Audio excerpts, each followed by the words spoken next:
ஏய், நீ சும்மா இருக்கியா? பெரிய மனுஷி மாதிரி பேசிக்கிட்டு உனக்கு இந்த சொத்தெல்லாம் எங்களுக்கு எழுதி கொடுக்க கூடாது அதானே? பவி ஒன்றும் அப்படி ஆசைப்படுற பொண்ணு கிடையாது.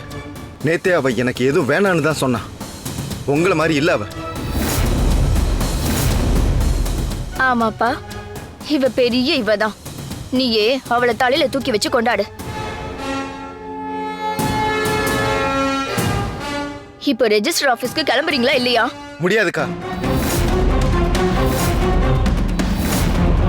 ஹேய் ஜோதி, இதெல்லாம் நடக்கும்னு நான் தான் சொன்னேன்ல.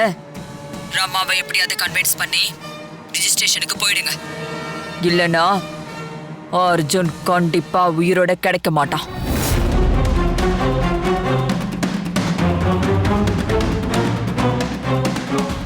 நீங்க இன்னைக்கு சொத்து எழுதி தரேன்னு சொல்லிட்டீங்க. நாங்களும் எல்லா ஏற்பாடும் பண்ணிட்டோம். இப்போ வந்து அபசகனம்னு காரணம் சொல்றதெல்லாம் நல்லாவே இல்லம்மா. உங்களுக்கு எழுதி தர விருப்பம் இல்லைன்னா நேரடியா சொல்லிடுங்க. நாங்க இப்பவே இங்க இருந்து கிளம்பிடுறோம்.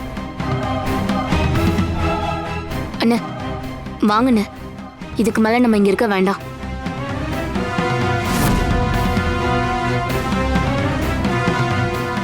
நில்லுங்க.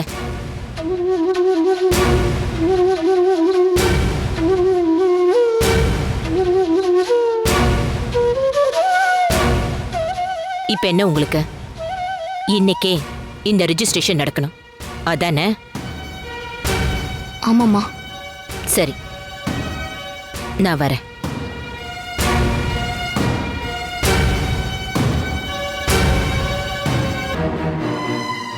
வேணும்,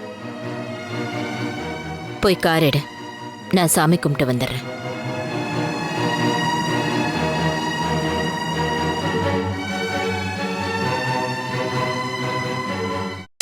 அப்புறம் என்ன, ரமா சொல்லிட்டால, போங்க போங்க போய் கிளம்புங்க. நான் நேரா ரிஜிஸ்டர் ஆபீஸ்க்கு வந்துடுறேன்.